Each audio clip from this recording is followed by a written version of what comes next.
আসসালামু আলাইকুম ওয়া রাহমাতুল্লাহি ওয়া বারাকাতুহু। আলহামদুলিল্লাহি রাব্বিল আলামিন ওয়াসসালাতু ওয়াসসালামু আলা আশরাফিল আমবিয়াই ওয়াল মুরসালিন নবিয়িনা মুহাম্মদ ওয়া আলা আলিহি ওয়া আসহাবিহি আজমাইন, আম্মা বা'দ।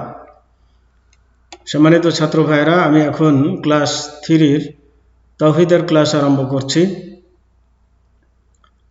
আজকের বেদাত সংক্রান্ত বিষয়ের উপরে শেখুল ইসলাম ইবনে তাইমিয়া রাহমাতুল্লাহ যা বলেন সেইখান থেকে আলোচনা শুরু করছি। তো শেখুল ইসলাম ইবনে তাইমিয়া রহমতুল্লাহ আলাই বলেছেন, সেভাবে মিলাদ অনুষ্ঠান কিছু অতি উৎসাহী মানুষ নিজেদের স্বার্থে উদ্ভব করে থাকেন। এতে খ্রিস্টানদের ঈসা আলাইহিস সালামের জন্মদিন পালনের অনুসরণ অথবা নবী করিম সাল্লাল্লাহু আলাইহি ওয়াসাল্লামের প্রতি ভালোবাসা ও সম্মান দেখানোর উদ্দেশ্য।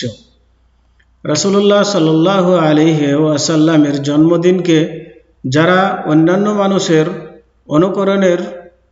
অনুকরণে উদযাপন করেন, অথচ সালাফে সালেহিন বা পূর্বপুরুষগণ এ ধরনের উৎসব করেননি।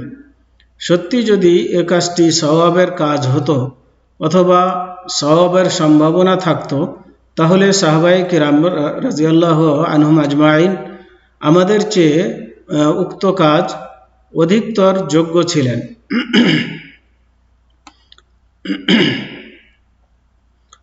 তারা এই কাজটি তাহলে করতেন, অথচ তাদের জীবনে এ ধরনের কাজ করতে দেখা যায়নি। কেননা তারা নবী করিম সাল্লাল্লাহু আলাইহি ওয়াসাল্লামকে আমাদের থেকে অধিক সম্মান করতেন এবং নেকির কাজের প্রতি অগ্রবর্তী ছিলেন।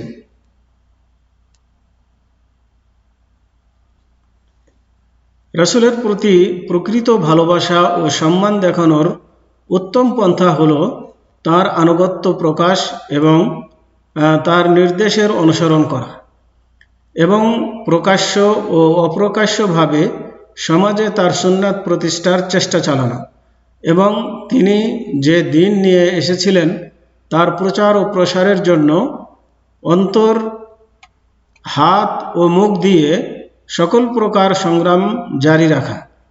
এটি ছিল পূর্ববর্তী আনসার, মুহাজির এবং যারা তাদের উত্তম ও শ্রেষ্ঠত্বের উত্তরসূরি তাদের পথ। কিছুটা সংক্ষিপ্তভাবে শেষ পর্যন্ত এটাই ছিল কথা। এ সমস্ত বেদাতের প্রতিবাদে পূর্বে এবং বর্তমান জামানায় অসংখ্য গ্রন্থ ও বই পুস্তক লেখা হয়েছে। এ কাজটি শুধু বেদাত ও খ্রিস্টানদের সাদৃশ্যই নয়, বরং এ বেদাতি অনুষ্ঠানকে কেন্দ্র করে পরবর্তীতে আউলিয়া, পীর, মাশায়েখ, নেতা ও রাষ্ট্রপ্রধানদের জন্মবার্ষিকী পালনের পথ খুলে যাবে। ফলে সমাজে আরও অনেক বেদাতের দরজা খুলে যাবে।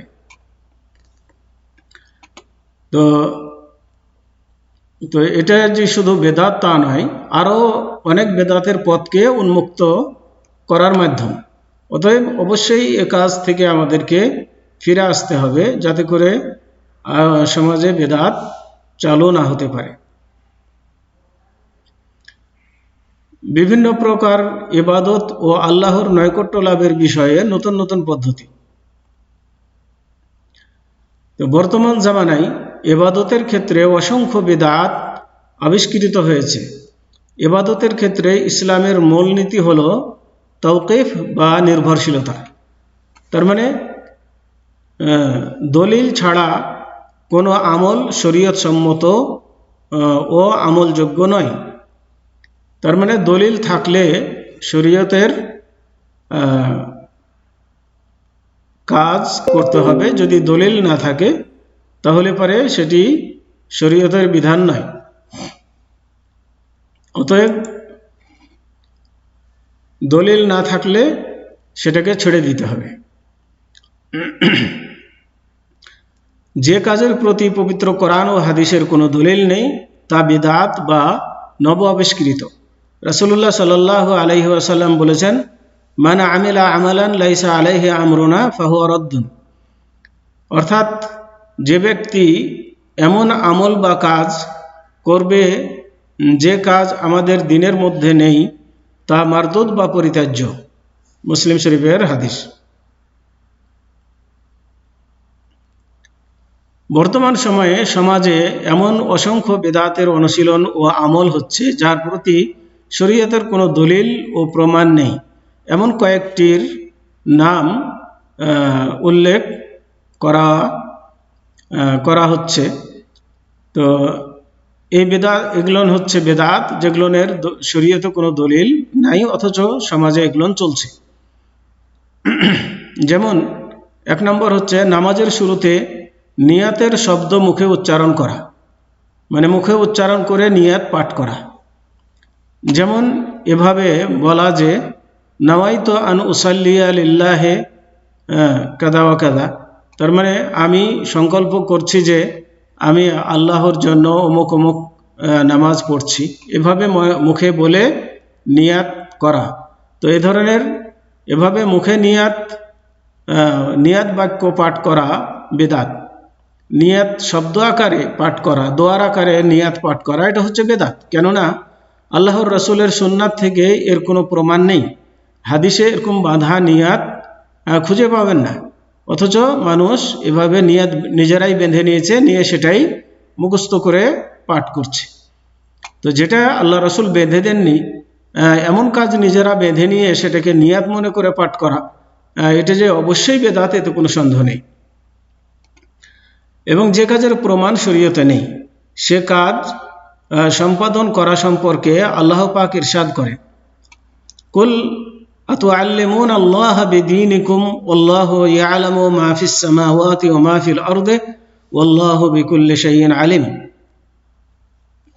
অর্থাৎ হে রাসূল সাল্লাল্লাহু আলাইহি সাল্লাম বলুন, তোমরা কি তোমাদের দিন সম্পর্কে আল্লাহকে অবহিত করছো? তার মানে বেদাতীদের কাজ মনে হচ্ছে যে এটা দিনের কাজ, অথচ আল্লাহ রাব্বুল আলামিন জানেন না, এমন একটা ভাব। সেটা তারা নিজেরা কি করছে, যেটা আল্লাহ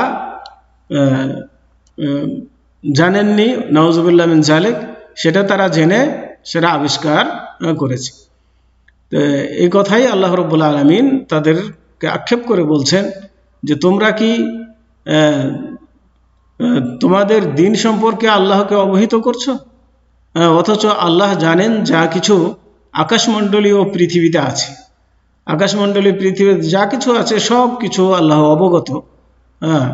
আর আল্লাহর উপরে টেক্কা দিয়ে মানুষ নিজেরাই কি আল্লাহর ধর্ম বানিয়ে আল্লাহর কাছে পেশ করছে। নাউজুবিল্লাহ মিন যালিক। আল্লাহ সর্ববিষয়ে সম্যক অবহিত। সূরা হুজরাত 16 নম্বর আয়াত। তো নিয়াতের স্থান হলো অন্তর। আমাদেরকে জানতে হবে নিয়াতের স্থান হচ্ছে অন্তর, অর্থাৎ নিয়াত হবে অন্তর থেকে। নিয়াত মুখে পাঠ করতে হবে না, দোয়ার আকারে বলতে হবে না, এটা অন্তরের কাজ, জিহ্বা বা মুখে উচ্চারণ করার কাজ নয়। অতএব এই ব্যাপারে সবাই সাবধান থাকবে। তার মানে মনের যেটা সংকল্প, তার মানে মনে মনে আপনি সংকল্প করবেন যে আমি এখন জোহরের নামাজ বা আসরের নামাজ ফরজ পড়ছেন নাকি সুন্নাত, কোন নামাজ পড়বেন, এরকম একটা মনের ভিতরে সংকল্প থাকবে। 2 রাকাত পড়বেন নাকি 4 রাকাত, এ ধরনের সংকল্প নিয়ে নামাজ শুরু করার নামই হচ্ছে নিয়ত। এর জন্য মুখে কিছু বলা লাগবে না। 2 নম্বর বেদাত হচ্ছে যে এই সমস্ত বেদাতের মধ্যে হলো ফরজ নামাজের পর সম্মিলিতভাবে দোয়া করা। ফরজ নামাজ শেষে সবাই মিলে একসাথে ইমামের সাথে দোয়া করা। কেননা ফরজ নামাজের পর শরীয়তের বিধান হলো প্রত্যেক নামাজি ব্যক্তি যে সমস্ত মাসনুন জিকির আজকার আছে তা একাকী পাঠ করবে, এটা হচ্ছে শরীয়তের বিধান। সালাম ফিরানো হয়ে গেল, তখন 3 বার আস্তাগফিরুল্লাহ পড়বে, তারপর আল্লাহুম্মা আনতাস সালাম ওয়া মিনকাস সালাম তাবারাকতা ইয়া যাল জালালি ওয়াল ইকরাম, আল্লাহুম্মা লা মানি'a লিমা আতাইতা ওয়া লা মু'তিয়া লিমা মানা'তা ওয়া লা ইয়ানফা'ু যাল জাদ্দি মিনকাল জাদ। এভাবে প্রত্যেকেই নিজ নিজ এই দোয়াগুলো যেগুলো সালামের পরে, নামাজের পরে যেগুলো আজকার আছে এগুলো পাঠ করবে নিজে নিজে। সবাই মিলে একসাথে দোয়া করবে এমন প্রমাণ নেই। বিশেষ পরব ও অনুষ্ঠান উপলক্ষে মৃত্যু ব্যক্তির জন্য ফাতিহা পাঠের অনুরোধ করা, মানে বিভিন্ন অনুষ্ঠানে যে মৃত ব্যক্তির জন্য ফাতিহা পাঠের করতে বলা। অনুরূপ মৃত ব্যক্তির জন্য শেষকৃত্য বা অন্ত্যেষ্টিক্রিয়া ব্যবস্থা করা, তার মানে মাইয়েতের জন্য খাদ্য তৈরি, কোরআন তেলাওয়াতকারীদেরকে এই বিশ্বাসে ভাড়া করা যে মৃত ব্যক্তির জন্য তা সান্ত্বনা, সমবেদনা প্রকাশ করার অন্তর্ভুক্ত, অথবা মৃত ব্যক্তির জন্য উপকারী মনে করা। এই মনে করে কিছু আলেম ওলামা ডেকে নিয়ে এসে বা মাদ্রাসার ছাত্রদেরকে ডেকে নিয়ে এসে কোরআন খতম দেওয়া, কোরআন খতম দিয়ে মৃত ব্যক্তির নামে বকশিয়ে দেওয়া, এ ধরনের কাজ করা, এগুলো হচ্ছে নব আবিষ্কৃত বেদাত, এতে কোনো সন্দেহ নেই। এ সমস্ত কর্মকাণ্ড সবই বেদাতের অন্তর্ভুক্ত, কেননা শরীয়তে এর কোনো প্রমাণ নাই। এ সমস্ত বেদাত মুসলমানদের গলায় আর পিঠে এমন বেড়ি ও হাতকড়া এবং বোঝা ও রশি হিসাবে লাগিয়ে দেওয়া হয়েছে যে সম্পর্কে আল্লাহর কোনো বিধান অবতীর্ণ করেননি। মানে এগুলো সম্পর্কে কোনো বিধান নাই, অথচ মানুষ এমনভাবে এগুলো পালন করছে মনে হচ্ছে যে এগুলো না আল্লাহরই বিধান, তারা মানছে। এ সমস্ত বেদাতের মধ্যে ধর্মীয় কোনো ঘটনাকে উপলক্ষ করে অনুষ্ঠান, উদযাপন, উৎসব পালন করা। তার মানে এই বেদাতের মধ্যে আরো বেদাত হচ্ছে যে ধর্মীয় কোনো ঘটনাকে উপলক্ষ করে অনুষ্ঠান করা, যেমন ইসরা ও মিরাজের ঘটনাকে কেন্দ্র করে উৎসব পালন করা, শবে মেরাজ পালন করা। নবী করিম সাল্লাল্লাহু আলাইহি ওয়াসাল্লাম হিজরতের তারিখ উদযাপন করা, অথচ শরীয়তে এ সমস্ত অনুষ্ঠান পালন করার কোনো ভিত্তি বা দলিল নেই। যেমন রাসূলুল্লাহ সাল্লাল্লাহু আলাইহি ওয়াসাল্লাম হিজরত করেছেন, তাই হিজরতের দিনটিকে কেন্দ্র করে কি করা? উৎসব করা, অথচ এই ব্যাপারে আল্লাহ রাসূল থেকে কোনো আদেশ নেই। 5, অনুরূপভাবে রজব মাসে উমরা রজবিয়া করা, মানে রজব মাসে বিশেষ করে ফজিলত মনে করে উমরা করা, এবং এ মাসের বিশেষ ইবাদত করা। এই মাসে কিছু ইবাদত বেঁধে নিয়েছে মানুষ, যেগুলো করে থাকে, যেমন নফল নামাজ, বিশেষভাবে রোজা রাখা, অথচ খাস করে এ মাসে রোজা রাখা, উমরা আদায় করা, নামাজ পড়া, কোরবানি করা ইত্যাদি বৎসরের অন্যান্য মাসের প্রতি এ মাসের আলাদা কোনো শ্রেষ্ঠত্ব বা বৈশিষ্ট্য নেই, যে অন্য মাসের তুলনায় যে এ মাসে এগুলো করলে যে বেশি সওয়াব বা নেকি পাওয়া যাবে এমন প্রমাণ নেই। কাজেই এ ধরনের নিজেরা সওয়াব মনে করে এই মাসে উমরা করলে বেশি সওয়াব পাওয়া যাবে, বিশেষ ইবাদত করলে বেশি সওয়াব পাওয়া যাবে, রোজা করলে বেশি সওয়াব পাওয়া যাবে, এভাবে মনে করে রোজা রাখা, এগুলো করা, এটা বেদাতের অন্তর্ভুক্ত। তারপরে 6, ভণ্ড সুফিদের বিভিন্ন ধরনের জিকির আজকার, এগুলি সবই বিদআত ও নতুন আবিষ্কার, কেননা তা শরীয়ত সম্মত জিকির আজকারের বিন্যাসে সময় ও পদ্ধতির পরিপন্থী। যে রাসূলুল্লাহ সাল্লাল্লাহু আলাইহি সাল্লাম থেকে যে সমস্ত জিকির আজকারের পদ্ধতি এসেছে তার সাথে মিল পড়ে না, কাজেই এগুলো পরিত্যাগ করতে হবে, এগুলো বেদাতের অন্তর্ভুক্ত। যেমন সম্মিলিতভাবে জিকির করা, হু হায়, আল্লাহু আল্লাহু, বিভিন্নভাবে যে জিকির মানুষ আবিষ্কার করেছে, এই সমস্ত জিকির করা এগুলো বেদাতের অন্তর্ভুক্ত। 7, নির্দিষ্ট করে 15 শাবান তারিখে দিনে রোজা রাখা এবং রাত্রি জাগা। এ সম্পর্কে রাসূলুল্লাহ সাল্লাল্লাহু আলাইহি সাল্লাম থেকে নির্দিষ্ট করে দিনে রোজা রাখা এবং রাতে নফল ইবাদতের কোনো প্রমাণ সহিহ হাদিস দ্বারা নেই।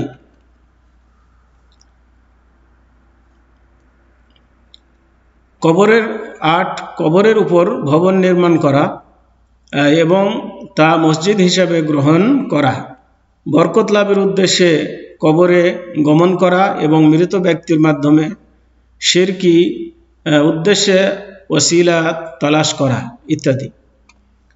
কবরের কাছে গিয়ে মৃত ব্যক্তিকে ওসিলা করে কিছু প্রার্থনা করা, এগুলো করা বেদাত এবং এগুলো শিরক।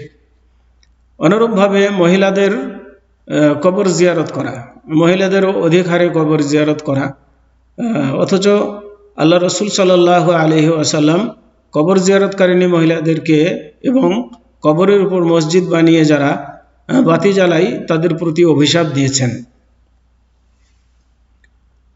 আল্লাহ রসুল বলেছেন যে মহিলারা বেশি বেশি কবর জিয়ারত করে তাদের প্রতি অভিশাপ দিয়েছেন, এবং যারা কবরের উপর বাতি জ্বালায় তাদেরকেও অভিশাপ দিয়েছেন। তো কবর বাতি জ্বালানোর জায়গা নাই, এগুলো করতে হবে না কবরকে কেন্দ্র করে। কবর আল্লাহ রসুলের যুগেও কবর ছিল, যেভাবে আল্লাহ রসুল কবরকে নিয়ে কাজ করেছেন সেভাবে আমাদেরকে কাজ করতে হবে। তার মানে আল্লাহ রসুল কবর জিয়ারত করেছেন, কবর জিয়ারত করতে হবে। কবরের কাছে গিয়ে কিছু মানে কবরবাসীর কাছে কিছু চাওয়া যাবে না, বা কবরবাসীকে ওসিলা করে আল্লাহর কাছে কিছু চাওয়া যাবে না, এগুলো নিষেধ। বরং কবরবাসীর জন্য মানুষ দোয়া করবে এবং তার নিজের জন্য পরকালকে স্মরণ করবে।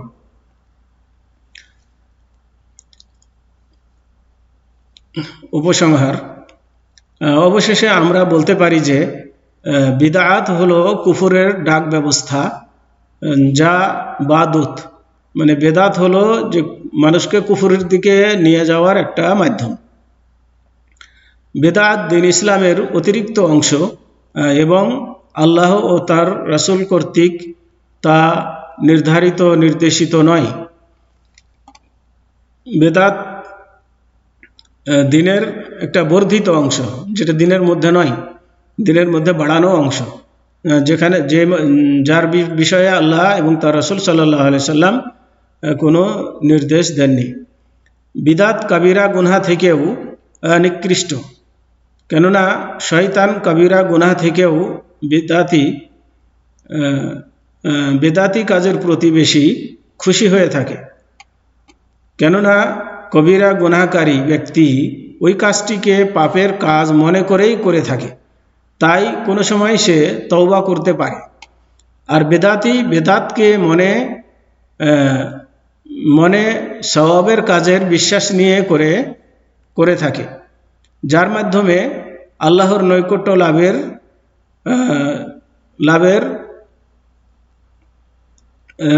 লাভের আশা করা যায়। তাই বিদাত থেকে সে তওবা করে না। মানে বেদাতি কোনো কাজ করে তখন সেটা সওয়াবের কাজ মনে করে, যার কারণে সেটা সে ছাড়তে পারে না এবং তার থেকে ফিরে আসতে পারে না, তওবা করতে পারে না, কারণ তার মনের মধ্যে আছে যেটা আমি ভালো কাজ করছি, অথচ সে খারাপ কাজ করছে। বেদাত সুন্নাতকে ধ্বংস করে দেয়। বেদাতিকে সুন্নাতের অনুসরণ করা ও সুন্নাতের অনুসারীদের প্রতি ঘৃণা জন্মিয়ে দেয়। যারা বেদাত করে তারা সুন্নাত মোতাবেক যারা চলছে তাদেরকে তারা ভালো চোখে দেখে না, তাদেরকে মনে করে যে নিজেরা বেদাত করছে, অথচ সুন্নাতপন্থীদেরকে খারাপ মনে করে। তার মানে তারা কেন বেদাত করছে না এই মনে করে তারা মনে করে যে ওরা ভালো কাজ করছে না, অথচ তারা বেদাতের মধ্যে ডুবে রয়েছে। বিদাত আল্লাহর রহমত থেকে দূরে রাখে এবং উক্ত ব্যক্তির প্রতি আল্লাহর গজব শাস্তি অপরিহার্য করে দেয়। মানে বেদাতির প্রতি আল্লাহর গজব এবং শাস্তি অপরিহার্য হয়ে যায়। বেদাত অন্তরকে বক্র ও বিভ্রান্ত করে দেয়, বেদাত অন্তরকে বাঁকা করে দেয় এবং খারাপ দিকে পরিচালিত করে। তো অতএব আমাদেরকে বুঝতে হবে যে সুন্নাত কোনগুলো এবং বেদাত কোনগুলো। অতএব সুন্নাতের প্রতি আমল করতে হবে, বেদাত থেকে বেঁচে থাকতে হবে, দূরে দূরে থাকতে হবে এবং সমাজ থেকে বেদাতকে উৎখাত করার জন্য চেষ্টা চালিয়ে যেতে হবে। বেদাতি কাজের কোনো প্রশ্রয় দেওয়া চলবে না। তো আজকে এ পর্যন্তই সমাপ্ত। তাহলে আজকে আমাদের সিলেবাসের শেষ এটাই ছিল, সবক ছিল। সবাই পরীক্ষার জন্য প্রস্তুতি গ্রহণ করতে থাকুন। আর এক সপ্তাহ পরে তো পরীক্ষার কোশ্চেন দেওয়া হবে। তো আজকে এ পর্যন্তই। সাল্লাল্লাহু আলা নবিয়িনা মুহাম্মদ ওয়া আলা আলিহি ওয়া আসহাবিহি ওয়া বারিক ওয়া সাল্লাম। আসসালামু আলাইকুম ওয়া রাহমাতুল্লাহি ওয়া বারাকাতুহু।